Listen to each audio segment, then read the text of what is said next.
Does anybody have this? So if I give you page numbers, that's meaningless, right? Mine's So arriving today. Yeah. Okay, so if you're on Safari, good luck to you. You'll find that you're on. It's a long one. We're still in the first chapter, the fourth brisa. We just finished the unit on Mishle, where Shlomo Melech described this long, pretty salacious. There's a good word for it. Pretty salacious episode. That's mamish psukim in the Bible that about a woman seducing a man. And Ellie, you asked yesterday, why does Shlomo have to do this? And I gave you a maharal, and I tried to put it in context. And we'll see now that in general, there is no topic that Chazal don't touch, because turn it over, everything's in the Torah. And there are proper Torah hashkafas, attitudes towards every aspect of life, including intimacy. And here's one. And on the surface, again, don't forget, these are examples of books that or sections of books that could have been put in the Geniza. They could have been stored away for good, and we wouldn't have had them. But because Chazal understood, or really in this case, the Anshe Chizkiyahu's men, gave dimension and explanation of what's really going on here, so they were redeemed and saved for all posterity, for all time. Remember, this is all coming to illustrate the basic Mishnah that Anshe Knesset Gedola taught us, which is having Masunim Bedin, be moderate in judgment. We're in the second explanation of that. Moderation in this case means, moderation in judgment means that you explain things. Anything that's that's potentially misleading or confounding, puzzling, you give it proper elucidation. So, interestingly, our brisa doesn't do that. It leaves it, it just tells us there is a good explanation, and that's why they restored it. It omits what that good explanation is. Because, and this is typical when you're learning Chazal, when you're learning Mishnah or Gemara, Brisas, Chazal assume you know all of Chazal. That's clear whenever you open up a Tosfos. Tosfos would go launching right into a whole sugya in Gitin, and you're thinking, how do they think I know the sugya in Gitin? Well, obviously everybody knows everything going in. That's the whole assumption going in. So in this case, there's an assumption probably that you knew the Medrash in Bereshis Rabbah, chapter 87, in which it goes into, of all subjects, it talks about Yosef and Ashes Potiphar, and that this entire description in Mishle is describing what happens, is a metaphor for what happens, the encounter between Yosef and Ashes Potiphar, which is replete with insight and great to study, because it's a model for what happens when you have to confront your Yetzer Hara. I imagine this is familiar, but I'll remind you about that Medrash. The Medrash describes how Yosef actually went willingly. She seduced him, and he was about to succumb. He was about to fall into her charms. And so the description in Mishle describing just how she pulled out the stops, every last detail she thought of, it was extremely hard for any mortal to resist. And Yosef almost didn't. And one of the explanations, Rashi brings a lot of this in the Psukim, but the source that Rashi uses, sorry, that's my granddaughter. We have a full house here still, Baruch Hashem. So the source that Rashi's using is this Medrash Bereshis Rabbah. It also comes with Medrash Tanchuma. Yosef saw the image of his father Yaakov, and that stopped him, according to one explanation. Another one is that she mentioned that she had images of Avodah Zarah by her bed canopy, and he saw that, and that sobered him. Whoa, what am I getting myself into? And that stopped him in his tracks. But by stopping his tracks, and how close was he to sinning?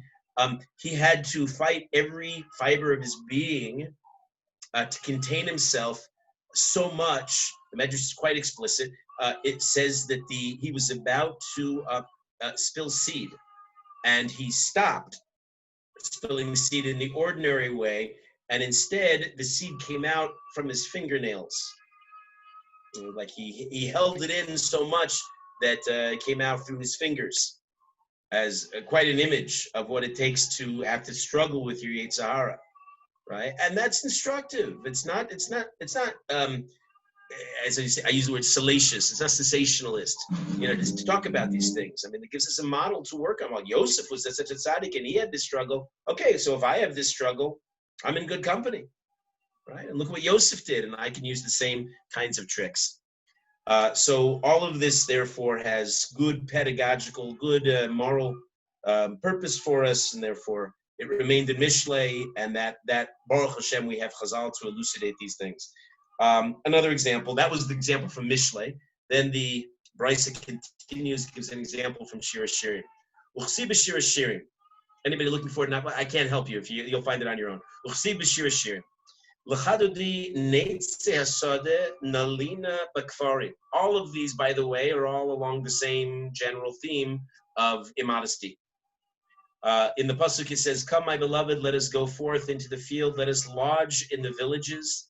Nashkima lakramim. Let's rise early for the vineyards. Nira imparcha gefen pitach hasmadar hinetzu rimonim. Let's see if the vine has budded, if the blossom has opened, if the pomegranates are in bloom. Sham etain es dodai loch. There I will give my love to you." All of which sounds like a love song. And we think, what is Shlomo Melech doing singing us love songs? So here, we understand that, here too, by the way, the Bryce assumes you know the rest of Shas, and you know why it's necessary for Shlomo to teach us this. In this event, you could look up the Gemara in Eruvin and Chaf Aleph Amud Beis. The beloved that's being referred to here, this is very famous. The beloved that's being referred to in the pasuk is Dodi Hashem. And the speaker is Am Yisrael, Knesset Yisrael. The love song is the eternal love, the deepest form of love between HaKadosh Baruch Hu and the Jewish people.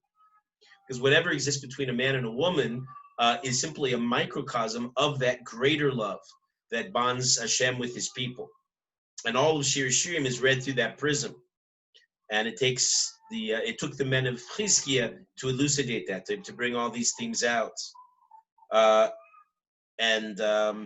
It goes deeper as well. I'm not going to go into the entire Gemara there. It contrasts Am Yisrael, the children of Yaakov, with Esav's descendants, who get it all wrong. I mean, they're quite a foil. They're quite a contrast. And that's what we learn there. Uchsiv b'Koheles, in Koheles and Ecclesiastes. How did they ever get the word Ecclesiastes from Koheles? Don't ask. It says like this: Smach bachur b'yaldusecha, v'tivcha libcha b'mei v'churosecha. Rejoice, young men. I feel like I'm talking to all of you right now. Rejoice, young man, in your childhood. Let your heart cheer you in the days of your youth. V'halech b'darchei libcha u'v'marei einecha. Follow the path of your heart and the sight of your eyes. Does that sound like a contradiction with the pasuk that we read recently in Parsha? Hello? That you say twice a day if you're a religious Jew? Harder. Hit it harder, Harry. Oh, come on. Ah. Oh, come on is right. Be very embarrassed if you don't get this. No? Parsha Shlach at the very end? Twice a day, if not 3 times? Oh, Ashrei? No. Ashrei is Tehillim, what am I saying? No. Rabbi, he was saying it. Well, thank you, Ellie. Okay, save the day there. Thanks for that, Ellie. No. That's what he said. I mean, He said it, I didn't get it. Okay, Lo sasur acharei levavchem. Don't stray after your eyes and after your heart. Well, Shlomo seems to be telling us the exact opposite advice. He says, young man, he says, follow the path of your heart and the sight of your eyes. Mapitom, what's going on here? And by the way, this is counted as one of the 6 mitzvahs tmidios, one of the 6 constant mitzvahs, to lo sasuru, not to follow your eyes and your heart, something that you have to pay attention to each minute of your existence. The eyes are usually understood as pritzus, anything immodest. The heart is usually apokorsis, anything that's heretical. The pasuk continues, V'daki al kol eila yiviacha elokim b'mishpat. And be aware for all these things, Hashem will call you to an accounting. We'll see, that's that bit. So, right. So what do we understand from this? A medrash tells us that we understand from the end of the pasuk that Hashem, since He holds us accountable, He's telling people you have to live life, and you're going to have to walk through. If you go through life, if you go through life without the path, following the path of your heart, without looking with your eyes, you're gonna get into trouble. You have to do it, but you have to do it very, very carefully. And perhaps it's also part of being masum b'din. You have to do it with great discretion and put on filters on your internet and all that kind of stuff. And that's the meta theme here. So Shlomo will be the last to go against the mitzvah in the Torah. He's telling you how to go about living life in a practical way. Finally, in Shiur Shiurim, we have one more pasuk. Yuchsiv b'Shir Shiurim ani ledodi va'alai chukaso. Another what sounds like a racy pasuk. It says, "I am my beloved's, and his longing is upon me." Okay, more grist for the milk, more of this kind of a theme. But again, the Medrash tells us in Yalkut Shimoni, this is a reference to Hashem and His people, right? That we have the deepest longing that we have, and I encourage you to look up the Malbim on this. It's one I say over frequently because it's so great, it's so profound. That as much as we think we're longing for physical, this worldly pleasures, women, material possessions, travel, I don't know, you name it. I'm sorry, Eitan, if this is too close to home. I'm sure your travel right now is not anything you're longing for. I don't envy you getting on a tin can in the middle of coronavirus. But in any case, people are misled by their physical drives and their senses, that our deepest longing is really for Hashem more than anything. And that's the subtext, and they have to read the subtext, and that's part of being masum b'din.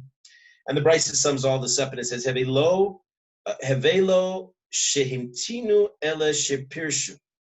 Conclude, not that they, the men of Chizkiah, were merely patient in judgment, but that they actually explained all the works of Shlomo HaMelech so that they could restore all of these great psukim to their proper place so that we can learn from them and their immense wisdom. That's pshat number 2 in Heavy Masunim B'din. Comments? Okay. And pshat number 3, Dvar Acher, another understanding. Heavy Masunim B'din Ketzad. How do you do this? Melamed Shehei Adam Mamtin B'dvarav. Person should be patient in his matters. Valyihi Makpid Al Dvarav, and he shouldn't be overly particular in his. And they translate it, I don't think so helpfully for a change. Our school's translation are usually are uncannily accurate. Here, matters doesn't quite capture it. I think over your needs, your physical, the things you're used to, right? You should be patient. There's some people, if they don't have their coffee by, first thing in the morning, they're just going to be grouchy all day. It's speaking to something very basic and primal in humanity, right? Be patient with these things, and don't be overly particular in these matters either. Art Scroll has a nice knack for phrasing. It says in the comment below, it says, this is not just now about, I'm paraphrasing, this is not just now about judges. It's certainly about judges, but it's broader. It's about all of us. Everybody in the course of their daily lives have to make judgments, and we have to reach decisions about how to act and draw conclusions about people, events in the world, everything around us. We have to make judgments. I mean, the liberal pluralistic world says, well, don't be judgmental. Well, that's naive. I mean, it certainly as a Jew, you have to judge. If somebody invites you for dinner, say, do I trust this guy's kashrus? Because, there's every reason to sometimes wonder about that. And a myriad different instances where you have to judge. The point here is that one should be patient in making the judgments. People can frustrate us, right? We shouldn't react angrily. We're going to make a mistake if we do.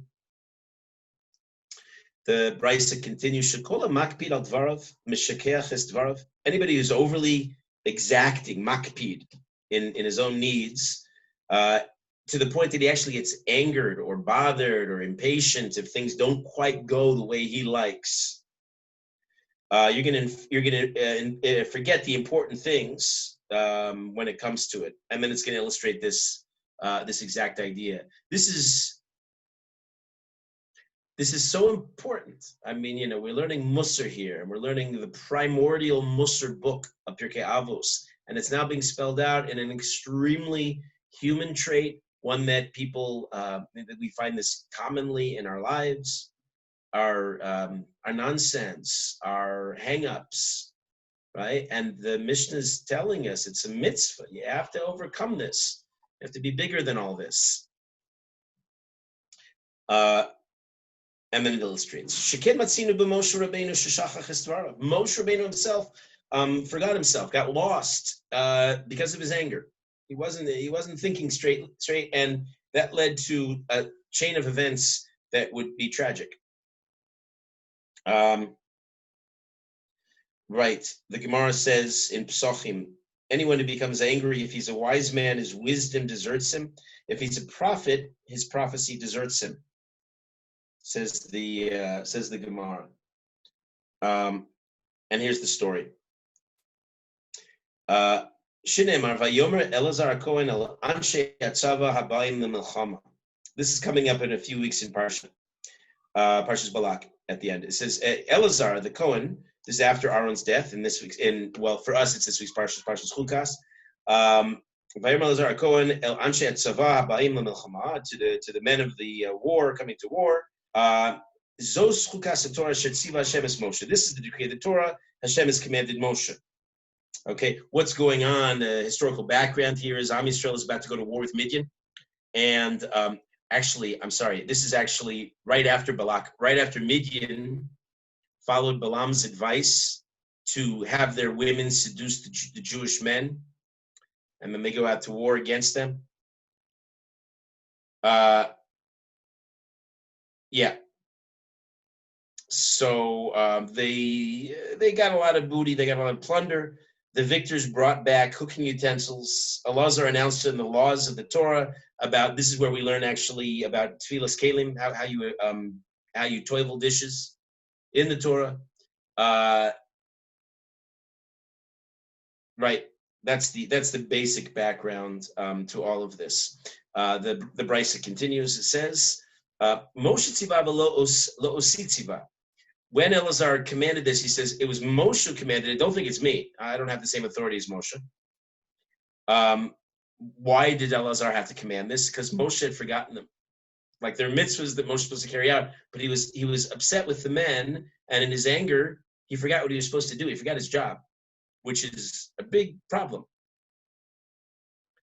By the way, for us in Eretz Yisrael, we're reading Chukas this year. It's a big, wide open machlokas rishonim about what exactly happened at the rock that caused Moshe and Aaron to be punished with not entering Eretz Yisrael. What was their sin? Rashi is probably the most famous pshat, but there are a number of different other pshats. I'm partial for the Rambans, who likes Rabbeinu Hananel. The Rambam says that they got angry. And their anger was a kiddush, was a chilul Hashem, and that was what the reason that they couldn't come in Eretz Yisrael. Ramban doesn't like it. He says, why is the verse not more explicit? If it's anger, let it say that that's the reason, but it doesn't say that. And quite the contrary, he brings our pasuk here. It says, when Moshe got angry, the verse points it out in this episode, and it doesn't say it over by the rock. Okay, so Moshe got angry, and he lost himself. Where do we see that Moshe got particular and thereby angry? As a result, he says regarding to the commanders of the army, he says, Moshe became angry with the commanders of the army. Did you let all the females live? I mean, right, the Bryce is going to explain what the problem with that. And Moshe was actually understandable that he became angry. It was understandable that it was a problem, not that he became angry. Meaning, he should have addressed the issue, not lost his anger, and thereby not forgotten what he was supposed to tell the people, and instead Elazar had to tell them. So far, so good. This is a little intricate. You have to follow all the pieces of this. Is this clear? Good. Okay. Imkin, ma talmud lomar kol nekeva.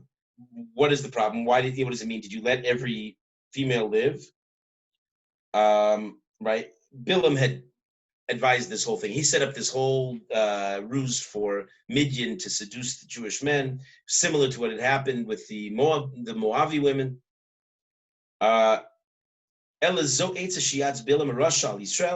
The entire incident was a strategy that the wicked Bilam had proposed to defeat the Jews.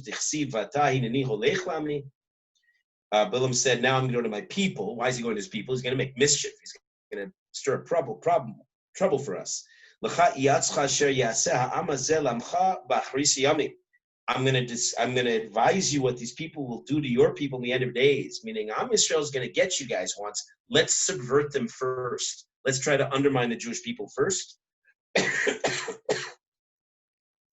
Amarlo, Amzu Shata Sone Ra'evu Lachila Vatsamehu Lishsia. He told them this. He says, you know, this people, the Jewish people, that you hate and you want to destroy them, they're really hungry and thirsty. They want food, they want drink. Poor saps. All they got is this like spiritual stuff called man. They have nothing real to eat and drink. He says, go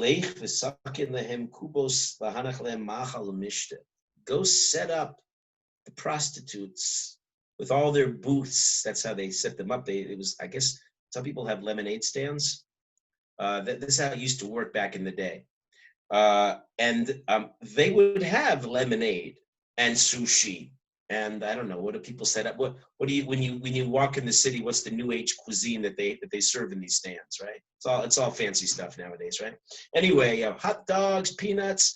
They're giving out food, and everybody's desperate, so they're going. And the Midianite women were trained by Bilam. They said, "Here, the delicious here. Have some of this pad thai." If I remember my Berkeley days correctly, right? And then they say, "Oh, just kidding." But first, before you get the food, they seduce the men. And of course, they got the highest ranking men. What's that? It sounded like we were going to make a Tide Pod reference, but that might be too new even for you. What is it? What did I make a reference to? These delicious Tide Pods? No, I don't know. That's new for me too. But Yeah. let's not digress. Right? The women, by the way, they weren't just common harlots. They were women all of nobility, of royal descent in these booths. They had yichus. They wanted the Jews to stray and worship the Baal Peor, right? They're one of the idols. And they said, worship this idol first. And then they gave them to eat and drink and have their way with them. And that way they will fall from Hashem. And once they fall out of Hashem's favor, they're going to be in trouble. Miyad halach va'asa Balak kol ma sha'amar lo Bilam Arasha. That's what Balak did. He went and did everything that Bilam advised him. Re'ema garam lo Bilam Arasha l'Yisrael. See what the great harm that wicked Bilam caused to befall Yisrael. And it's a domino effect. It all goes back to Moshe's getting angry.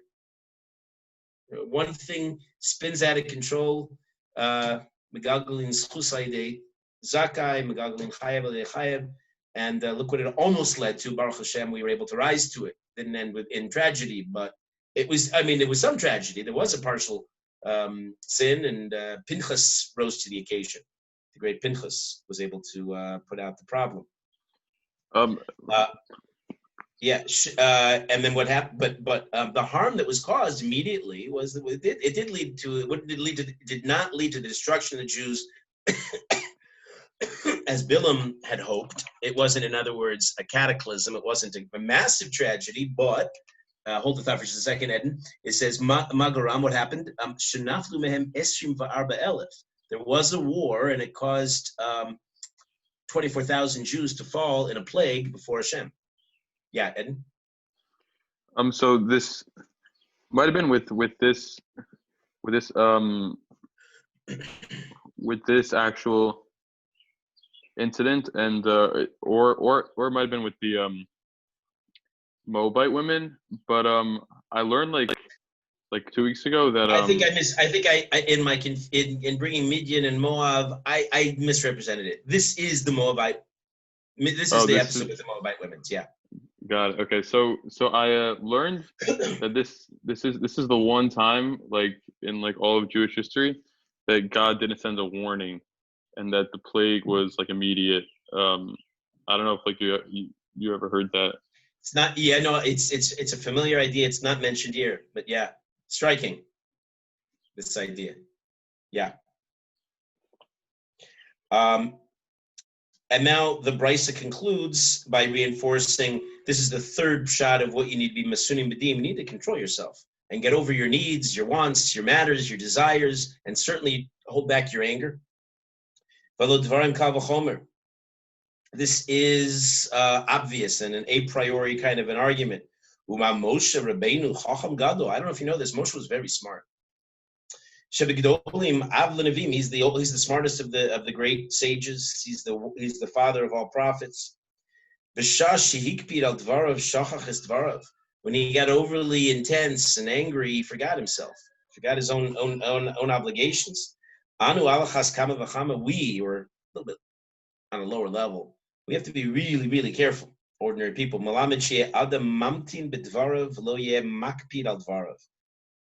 We should wait. Patience. You feel a burst of anger, take a walk around the block. Go punch a punching bag.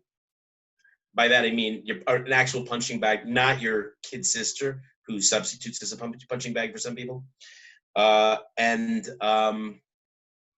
get over it, right? We anger. Remember, is like avodah zarah. Gemara in Shabbos says. And here the Brisa concludes with a teaching of Ben Azai. Ben Azai Omer, Hevizar bidvarecha mi batola. Be careful with your words. Chas v'shalom, they may go to waste. Person should be very careful. This is all connected. You have to choose the right words so that everything we say is done with wisdom and constructively. And know your audience. Who am I speaking to? How will they receive the words that I'm saying right now? Yeah. And of course, if we're not careful with our words, he concludes that this is a commentary called the Magen Avos. He says, if your words are misunderstood, they will fail to have their intended effect. Right? We have an obligation like this. This comes up all the time. We have to be careful, assess our words in rebuke. If you can't give proper rebuke, don't give it. If the people can't hear it, don't give it. We have to, really, everything we do is a question of choosing the right words and employing these ideas. Don't think it's a coincidence that this is the first major moral teaching in Avos that's emphasized now in Avos Rabbi Nosson. We have time. We can start the next Brisa. Questions, thoughts? I'm into this. You could tell. I'm really enjoying this. I don't really care who comes. I mean, it's nice when we have a big turnout because I guess we're doing more for more people. But I'm gathering the small turnout is that people are not interested in doing Avos Rabbi Nosson. Do you have anything to say about that? Do you care? Because if you're here and you're committed to doing this, I'm going to continue. But I can also change if this is not what people want. Are you there? Did you hear me? I'm definitely good with this. Great. Well, Ellie just, I don't know if that was an answer to the question. He popped out. Ed, do you have a response?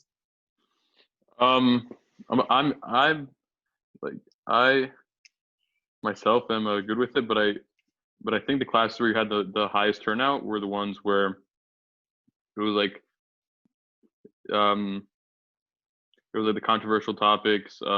Sure. Breslov and whatever. I think most people, like more people, want to hear those types of commentaries. Right. I know that's true. I know that's true. And one of my less favorite parts of teaching in there is that constant pressure to have to sell as opposed to learn.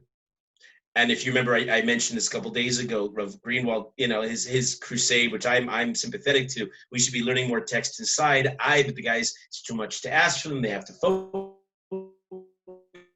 It's too much. One of these grab you topics, and right. It's a catch-22 in that regard. I hate the idea that we always have to sell Judaism. I mean, I know that's Yeah. what it is. That's what it comes down to. But yeah, I mean, part of me doesn't care unless if there's like a real push and need for these topics. But people have my stuff if they want to listen to it, and there are other great rabbis out there. I'm partial to learning. So if you say otherwise, also I think I'm going to be interrupting this periodically with some of these topics. I'm going to be developing things as we go. But meanwhile, I'm going to continue, and unless nobody else is there to learn with me, and then I'll learn it by myself. Yeah. I don't know, Rabbi. Personally, I'm taking a lot from Avos Rabbi Nosson, and I certainly would do, even whilst I'm not focusing fully and doing other things in the background as well. But there's a lot I'm taking from it, and it is really interesting. Great, thank you, Ellie. Good feedback. Look, I don't know. For me at least, I enjoy it. Amazing. No, it's funny because just as I asked for feedback, you not logged off. Obviously, you were pushed off. Something. No. I get it. I by mistake I was gonna try to click the program and by mistake dismissed it instead because I wanted to. I understood. It was so bad. Okay. Anyway, your feedback as we go. You like more or less, whatever. We'll keep charging on. I think we'll be the richer for it too. We're in hay now. The Brisa turns to the third practice encouraged by the men of the Great Assembly. There's a middle one that they skip, but they're going to get to it in the third chapter. It's to establish a lot of students. Some of the Mefarshim here seem to say that's straightforward and doesn't really require too much commentary or elaboration. Have lots of students. I'm going to say on that, by the way, to have a lot of students. You know that students on some level are like your children, even though you don't formally get credit as if you're Mekayim Pruavu.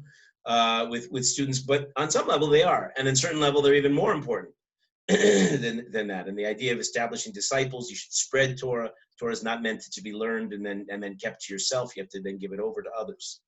But the Brisa anyway takes up the third aspect, and that's as follows: Vasu siag l'Torah. You should make a fence around the Torah. Vasei siag l'dvarecha, and related, you should make a fence around your words of Torah instruction. Who does this? It is the same way that Hashem himself, he makes a fence around his words. So we're on the same page. What does it mean to make a fence? It's protecting things. I mean, classic modern day illustration is have a filter on your internet or on your phone. Right, you know that there's going to be stumbling blocks, and whatever you do, anticipate them, plan in advance, and build a fence around them. You understand why, for example, many of the Aron Kodeshes that contain our holy Sefer Torah that are valuable, they're locked. You understand why? Along these lines? Because some people like doing things to them that. Right, so you have to make a fence around the Torah, but I like to say because we want to have a safer Torah.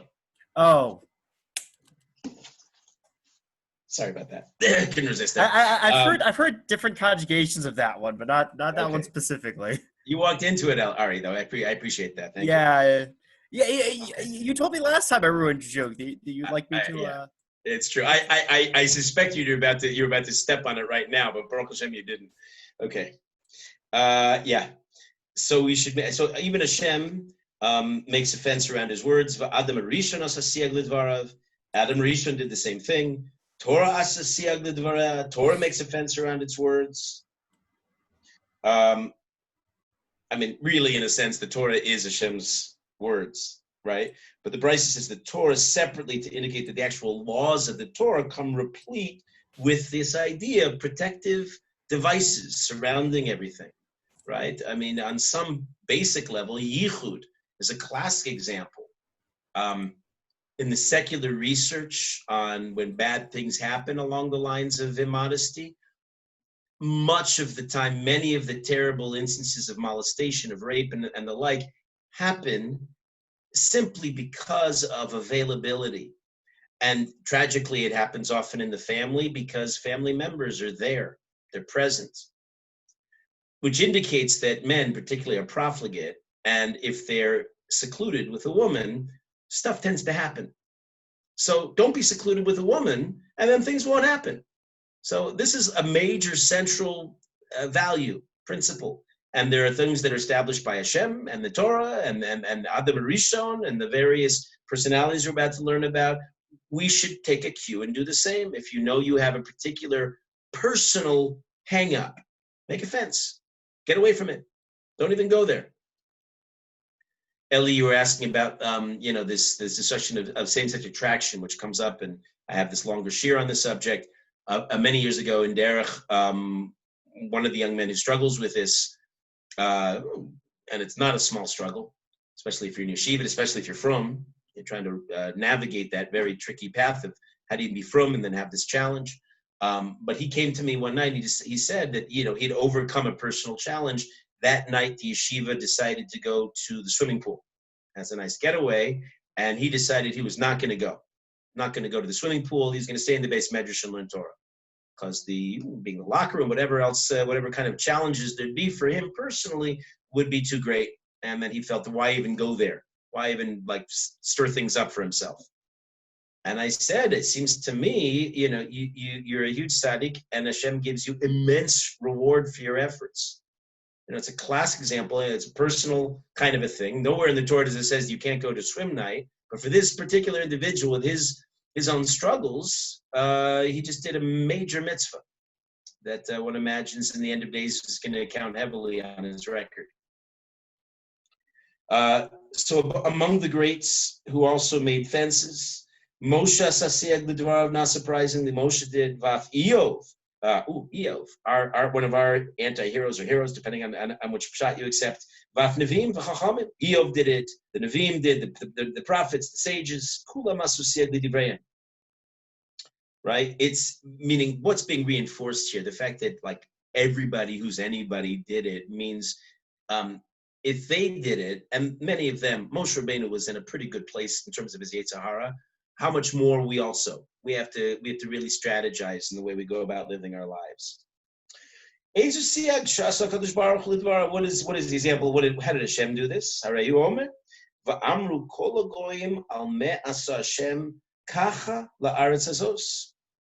It says, it will say soon enough in a few weeks in Parsha, in Dvarim, it says, and all the nations will say, for what reason did Hashem do so to this land?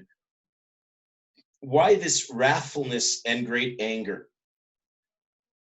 What's going on here? It's describing a section where the Jews will arise after you, a foreigner will come from a distant land, will see when they lay eyes upon once fertile and prosperous land of milk and honey, instead they're going to see a destroyed land.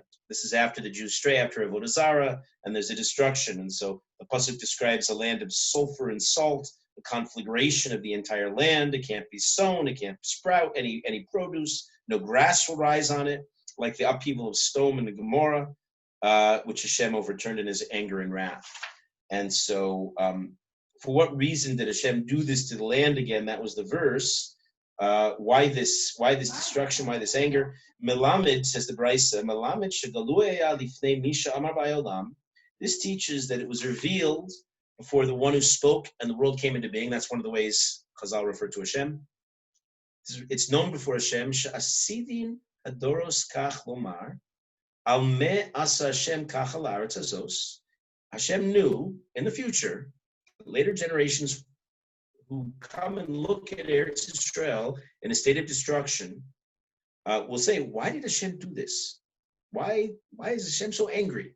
Question that indeed would be asked later on. How could Hashem, after promising, to give Eretz Yisrael to the Jews, shower them with blessing and so on, it seems that he didn't fulfill his promise, right? Doesn't this call into question Chas v'Shalom, Hashem's trustworthiness? So the reason why Hashem anticipates this and says this in advance, Lefichach Amar Lo HaKadosh Baruch Hu LeMoshe. That's why he tells Moshe, Ksov v'hanach l'doros habayim. He says, write this. Tell them I'm anticipating this. They can't question this later on. This is all part of the package, and it has to be. It's all part of freedom of choice. If you're going to have freedom of choice, I have to plan for the possibility you're going to blow it, and there's going to be destruction. People can't second guess me then. It's built into the system that there's reward and punishment, even in this world. And Hashem will sometimes and may have to destroy the land. And so the Torah anticipates that. That's understood to be a fence itself around the Torah. Meaning Hashem is proceeding with great caution, anticipating every possibility, every eventuality. Right? Forestalling any questions. In this way, he took measures to protect the credibility of his promises. That's really the fence that he's building. It's interesting, subtle points, a little nuanced here. Very sophisticated idea. Va'amru al asher. By the way, we should be learning, taking notes from all of this in our own lives. You know, when you make promises to your children, parents are notorious. You know, with all the huge weight of being a parent, right? So we're notorious. We set up certain things, but then we don't fulfill them. We don't come through. Okay, well, you should plan for this. When you're in the service professions like I am, like tour guiding, tell the people up front what you do and what you don't do, so that there are no surprises later on. They can't come and say later on, well, you didn't tell us. And true in business as well, in any kind, and many instances in our lives. Well, Hashem is also teaching us this in his own behavior. Right? Va'amru al asher azvu es bris Hashem. They're going to say that they forsook the covenant of Hashem. Hashem is telling them that v'yelchu v'yavdu Elohim achirim v'yishtachavu lehem, and the Jews are going to go and serve other gods, prostrate themselves to them. Elohim asher lo yeda'um v'lo chalak lehem, gods they didn't know and that they didn't apportion to them. Right? In other words, they'll understand that they were the ones who did it. It wasn't, Hashem's not breaking any promises. This is all part of the package. So what do we learn from all this? Hashem made a fence, and then after this, Hashem made a fence around his words, and he recorded what is written after it, the detailed punishment, what they were destined to say in the future. So that Hashem will have paid out his creatures' wages in sin in accordance with what's correct. All very carefully thought through and planned. Everybody's going to realize it's all just. We are almost done. I'm going to no. So we. Okay, yeah, I'll say if it. Yeah. Yeah, great. No problem. Thanks, Nomi. We're in the middle of the Brisa, but it's a lengthier Brisa talking about the different examples. The next one is the fence that Adam Arishon built around the Torah. And in this case, we'll see that fence was correct, but it backfires. You have to be careful with how you build a fence. Not every safeguard that you make in keeping the Torah necessarily works equally effectively with all of our best intentions. So more of that tomorrow. Questions, thoughts? Okay. Have a good evening, and I'm back on another. Thanks a lot, Rabbi. Thank you so much. Yeah, good to see you all, and I'm back for Gemara at 10:15, 3:15 Eastern Standard Time. Thank you, Rabbi. Yeah, good. Bye.